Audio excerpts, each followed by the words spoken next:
जय हिंद। आज हम लोग मुख्य रूप से बात करेंगे जॉन्डिस के बारे में। जॉन्डिस को हम लोग हिंदी में पीलिया कहते हैं और इसके बारे में आज हम लोग विस्तृत चर्चा करेंगे, जानेंगे कि जॉन्डिस क्यों होता है और इसमें कौन कौन से अंग प्रभावित होते हैं, इसके कारण क्या हैं, इसके लक्षण कौन कौन से हैं और इसका हम बचाव कैसे करें। इन्हीं सब महत्वपूर्ण बिंदुओं पर हम लोग चर्चा करेंगे और जानेंगे जॉन्डिस के बारे में संपूर्ण जानकारी, ताकि अपने आप का हम लोग बचाव कर सकें। तो लगातार वीडियो पर बने रहिएगा, अंत तक बने रहिएगा, सभी महत्वपूर्ण जानकारियाँ आपको प्राप्त होगी। तो चलिए शुरू करते हैं, देखते हैं कि जॉन्डिस। तो जॉन्डिस जो है, जॉन्डिस को हम लोग पीलिया कहते हैं। पीलिया कहने का अभिप्राय यह है कि इस रोग में क्या होता है कि शरीर पीला पड़ जाता है और शरीर पीला पड़ने के कारण से शरीर में कमजोरी भी आ जाती है और विभिन्न प्रकार के दोष आ जाते हैं। इसीलिए इसे क्या कहा जाता है, पीलिया कहा जाता है। अब हम लोग जानते हैं कि जॉन्डिस के कारण क्या है।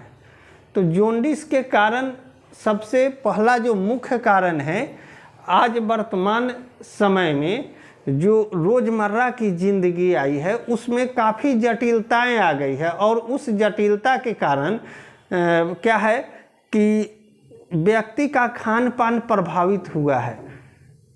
व्यक्ति फास्ट फूड का अधिक से अधिक प्रयोग करने लगे हैं। इन सबों के कारण क्या होता है, जॉन्डिस जैसे बीमारियां उत्पन्न होने लगी है। आज यह कॉमन डिजीज हो गया है, लगभग बहुत सारे लोग इससे प्रभावित हैं। तो चलिए हम लोग देखते हैं कि क्या क्या है। तो सबसे पहला जो इसका कॉमन कॉज है वो है contaminated food and water. Contaminated food and water का मतलब है कि दूषित भोजन और जल का उपयोग भी होने लगा है। और दूषित भोजन अर्थात कहने का मतलब भोजन में जो हम भोज्य पदार्थ है भोजन करते हैं उसमें क्या है, वह दूषित है। जैसे फर्टिलाइज़र का अधिक प्रयोग, कीटनाशक का अधिक प्रयोग, या फिर उस मसाला जो हम लोग खा रहे हैं उसमें क्या है कि मिलावट, ऑयल जो खा रहे हैं, तेल जो खा रहे हैं उसमें मिलावट, या जो उसका बनाने का तौर तरीका है या जो साफ सफाई होना चाहिए वो सब में कहीं ना कहीं कमी है, दोषपूर्ण है। इस कारण से क्या होता है, कंटामिनेटेड फूड एंड वाटर के कारण, कंटामिनेटेड फूड एंड वाटर के कारण क्या होते हैं, जॉन्डिस कॉज होता है। जॉन्डिस जैसी बीमारी, पीलिया जैसी बीमारी उत्पन्न हो जाता है ह्यूमन बॉडी में। अब हम लोग दूसरा देख लेते हैं। दूसरा कारण होता है रोज़मर्रा की ज़िंदगी में जटिलताएं आने के कारण ज़िंदगी भाग दौड़ की हो गई है। इस कारण से लोग क्या कर रहे हैं कि फास्ट फूड का अधिक उपयोग करते हैं। फास्ट फूड का उपयोग करना, रास्ते में कहीं जा रहे हैं या कहीं सफ़र में हैं तो वैसी स्थिति में हम क्या करते हैं, फास्ट फूड का उपयोग कर लेते हैं। तो फास्ट फूड जो होता है तला हुआ चीज़ होता है, उसमें उतना शुद्धता नहीं होता है। इस कारण से क्या होता है कि अगर उसमें कहीं न कहीं ये दोष होती है, इस कारण से पीलिया या जॉन्डिस जैसे बीमारी हमारे बॉडी में इंटर करते हैं। अब अगला देखते हैं, ऑयली चीज़ का सेवन अधिक होने लगा है। लोग फ्राई किया हुआ चीज़, तला हुआ चीज़ अधिक से अधिक अपने खाद्य सामग्री में उपयोग कर रहे हैं। इन सब कारणों से क्या हो रहा है, जॉन्डिस जैसी बीमारियां दिनों दिन बढ़ती जा रही है और इसके कारण से जॉन्डिस जो है काफ़ी माने व्यापक स्तर पर धीरे धीरे यह बढ़ता जा रहा है। अब इसमें हम मुख्य रूप से जान लेते हैं कि प्रभावित होने वाले अंग कौन कौन हैं। तो जॉन्डिस में सबसे ज़्यादा जो प्रभावित होने वाला अंग है वो है स्प्लीन। स्प्लीन काफ़ी प्रभावित होता है और स्प्लीन को हम लोग आरबीसी का शमशान घाट भी कहते हैं। और स्प्लीन जो है इसमें क्या होता है, इनलार्ज हो जाता है, बड़ा हो जाता है, स्प्लीन बढ़ जाता है और इसी बढ़ने के कारण से जो स्प्लीन का नॉर्मल फंक्शन है वो डिजॉर्डर हो जाता है और इस डिजॉर्डर होने पर क्या होता है, जॉन्डिस जैसी बीमारियां उत्पन्न होने लगती है। दूसरा जो प्रभावित अंग होने वाला है वो है लीवर। लीवर जो हम लोग कहते हैं कि हमारे शरीर में जितने भी केमिकल एक्टिविटियां होती है उन सभी केमिकल एक्टिविटियां का नियंत्रण क्या लीवर के द्वारा होता है। और क्या होता है इसमें, जब हम फास्ट फूड का या अधिक ऑयली चीज़ का उपयोग करते हैं तो लीवर फंक्शन जो होते हैं क्या होते हैं, डिजॉर्डर हो जाते हैं। लीवर फंक्शन के डिजॉर्डर होने के कारण क्या होते हैं, शरीर में बिलिरुबिन की मात्राएं बढ़ती जाती है और इस मात्रा के बढ़ने के कारण हमें जॉन्डिस जैसा क्या होता है, बीमारी उत्पन्न हो जाता है। आगे तीसरा जो प्रभावित होने वाला मुख्य चीज़ है वो है आरबीसी। आरबीसी पेरिफेरल ब्लड में हम लोग जानते हैं कि आरबीसी मूव करते रहते हैं, घूमते रहते हैं। तो आरबीसी का जो पैक्ड सेल वॉल्यूम होता है उसमें आयरन जो होते हैं वो कहीं न कहीं इसके प्रभाव से क्या हो जाते हैं, उनके पैक्ड सेल वॉल्यूम जो होता है वो डिजॉर्डर होता है और इसके कारण से क्या होते हैं, जॉन्डिस होना प्रारंभ हो जाता है। ये तीन मुख्य रूप से क्या होते हैं, प्रभावित होते हैं। अब हम लोग देख लेते हैं कि जॉन्डिस के कौन कौन से लक्षण हैं, क्या कैसे हम पहचानेंगे, कैसे जानेंगे कि किसी व्यक्ति को जॉन्डिस हो गया है। तो सबसे पहला जो साइन और सिम्टम, इस डिजीज में साइन सिम्टम दोनों देते हैं। तो क्या होगा, हम लोग देख लेते हैं साइन सिम्टम के बारे में। जो लक्षण प्रस्तुत करते हैं, जो दिखाई देते हैं, वो है सबसे पहला कि आँख का नीचे जो स्क्लेरा वाला भाग होता है वह पीला पड़ जाता है।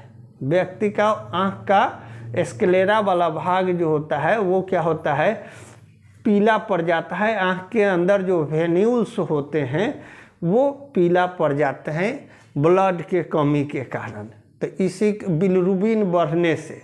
अब एक तो सबसे पहला ये सिम्टम है। दूसरा है कि इससे प्रभावित व्यक्ति को यूरिन जो होगा वह येलोइश कलर का हो जाएगा, पीला कलर का हो जाएगा और ये जब यूरिन डिस्चार्ज करेंगे तो कभी कभी दवा खाने पर भी दवा के प्रभाव से हो जाता है येलो, लेकिन फिर से वह अपने नॉर्मल कलर पर आ जाएगा। लेकिन लगातार यदि येलो यूरिन डिस्चार्ज हो रहा है तो वैसी स्थिति में जॉन्डिस या पीलिया जैसा डिजीज होने की संभावनाएं बढ़ जाती है। तो उसके लिए हम लोग जांच करा लेंगे, देख लेंगे कि क्या क्या क्या है या नहीं है।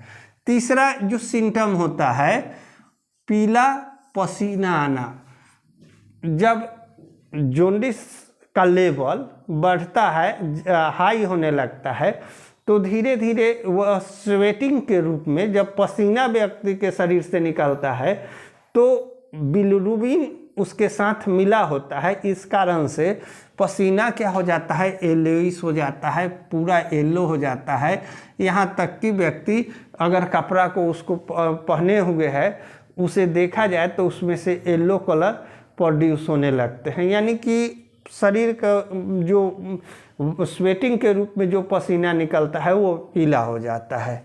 आगे देखेंगे कि पेशेंट जो होगा, अगर कोई जॉन्डिस से ग्रसित व्यक्ति है तो वह निश्चित रूप से एनीमिक हो जाता है। एनीमिक होने का मुख्य कारण है, ऐसे एनीमिया के तो टाइप्स ऑफ एनीमिया बहुत हैं, लेकिन वह एनीमिक होगा, उन्हें खून की कमी हो जाती है। इसका मुख्य कारण है कि आरबीसी उसके क्या होते हैं, ब्रेक डाउन करने लगते हैं। आरबीसी जो होते हैं, जो पेरिफेरल ब्लड में, जिसको हम रेड ब्लड सेल कहते हैं, वो जो मूव करते रहते हैं, उनके पैक्ड सेल वॉल्यूम को टूटने के कारण आरबीसी ब्रेक डाउन करते हैं और ब्रेक डाउन की गति दिनों दिन बढ़ती जाती है और इस कारण से व्यक्ति धीरे धीरे क्या होता है, एनीमिक हो जाता है। अगर जॉन्डिस से वह ग्रसित है तो एनीमिक होने के साथ साथ क्या होगा, जैसे ही शरीर में खून की मात्रा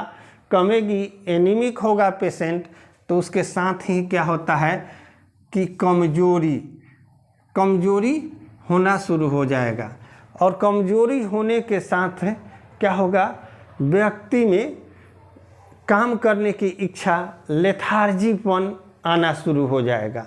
अब आगे देख लेते हैं, जब ये सब लक्षण दिखाई देने लगे तो व्यक्ति क्या होता है, एनोरेक्सिया के शिकार हो जाते हैं। एनोरेक्सिया मतलब भूख की कमी, भूख नहीं लगेगा पेशेंट को, और जब भूख नहीं लगेगा, वो खाना नहीं खाएंगे तो दिनों दिन क्या होगा, कमजोरी के शिकार होते जाएंगे, कमज़ोर होते जाएंगे। ये सब जब लक्षण किसी एक ही व्यक्ति में आ रहा है तो हम क्या करेंगे कि उसके लिए सतर्क रहेंगे, सावधान रहेंगे, जांच कराएंगे, डॉक्टर से दिखाएंगे। तो अब देख लेते हैं कि जांच क्या कराएंगे।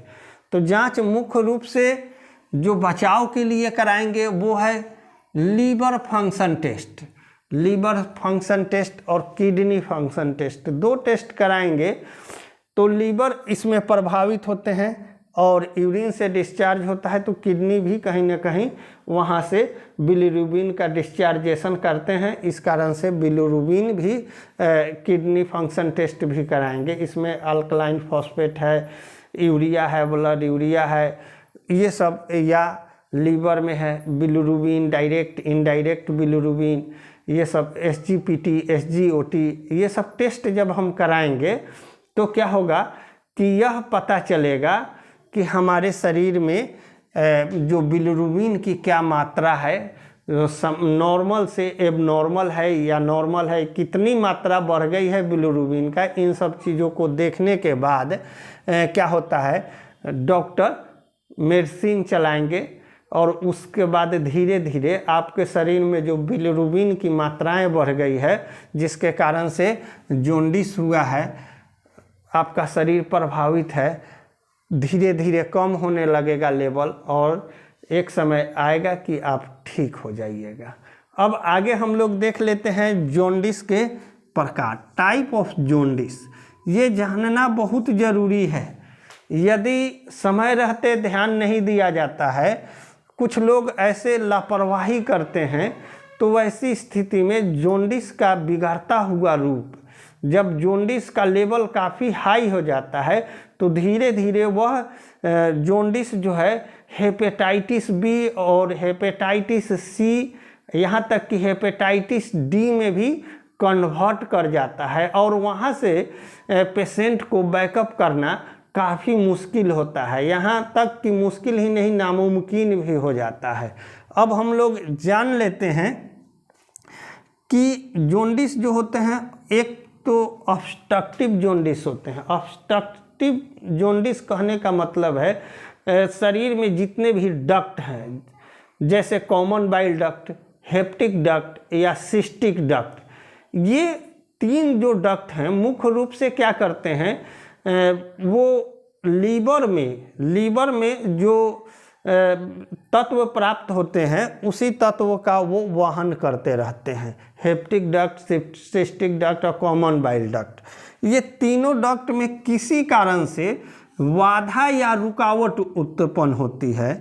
तो बाधा और रुकावट के उत्पन्न के कारण क्या होता है, ऑब्स्ट्रक्टिव जॉन्डिस हो जाता है। ऑब्स्ट्रक्शन के कारण, रुकावट के कारण, बाधा के कारण, जो जैसे वाइल का सेक्रेशन है, जैसे कॉमन बाइल डक्ट है, गोल ब्लैडर से वाइल बना, वह डाइजेशन के लिए जाना चाहिए ड्यूडेनम में, लेकिन गया नहीं, और उसकी मात्रा वह क्या हो गया, ब्लड में मिल गया। तो वैसी स्थिति में ऑब्स्ट्रक्शन के कारण, किसी भी ऑब्स्ट्रक्शन के कारण जब ये उसकी क्रिया अनियंत्रित होती है तो उसको हम लोग ऑब्स्ट्रक्टिव जॉन्डिस कहते हैं। ऑब्स्ट्रक्टिव जॉन्डिस ठीक किया जाता है। अब आगे देख लेते हैं कि जो जॉन्डिस का बिगड़ता हुआ रूप, जो वह अपना स्टेज कन्वर्ट करता है, बिलिरुबिन की लेवल जो होता है शरीर में धीरे धीरे बढ़ता जाता है। तो जब बढ़ता है तो वो अपना स्टेज चेंज करते हैं, और जब स्टेज चेंज करते हैं तो वो काफ़ी खतरनाक हो जाते हैं। अब इसमें हम लोग देख लेंगे कि हेपेटाइटिस ए जो होता है, मुख्य रूप से हम लोग हेपेटाइटिस ए जॉन्डिस को ही कहते हैं, क्योंकि वह नॉर्मल स्थिति में होता है, जॉन्डिस से ग्रसित व्यक्ति होता है, लेकिन उसमें क्या होते हैं, लीवर स्प्लीन बढ़े होते हैं, बढ़ जाता है, उसमें इन्फ्लामेशन हो जाता है। बढ़ जाने के कारण क्या होता है, हेपेटाइटिस उसको ए कहते हैं, वो फंक्शन डिजॉर्डर किए रहते हैं, सुधार किया जा सकता है, लेकिन जब वही लेवल बिलिरुबिन का बढ़ता जाएगा तो वो आगे चल के हेपेटाइटिस बी में कन्वर्ट होते हैं। जब हेपेटाइटिस बी में कन्वर्ट होते हैं तो वहाँ इसका ट्रीटमेंट थोड़ा जॉन्डिस की तुलना में काफ़ी टफ हो जाता है, काफ़ी महंगा हो जाता है, इसकी चिकित्सा प्रणाली काफ़ी जटिल है। तो यहाँ हेपेटाइटिस ए के दौरान ही अगर हम ध्यान देते हैं तो बिल्कुल ठीक हो जाता है आदमी, जॉन्डिस ठीक हो जाता है। बी में थोड़ा सा क्रिटिकल केस बन जाता है। हेपेटाइटिस सी में क्या होता है, सिरोसिस होने की संभावना होती है, लीवर क्या होते हैं और स्प्लीन काफ़ी बड़ा हो जाते हैं। और जब लीवर सिरोसिस में क्या होता है, सिरोसिस में सिकुड़ जाना, जो उनका साइज शेप है उससे छोटा हो जाता है, सिकुड़ जाता है, उसी को हम लोग हेपेटाइटिस सी कहते हैं, जिसको मेडिकल टर्मिनोलॉजी में सिरोसिस कहा जाता है।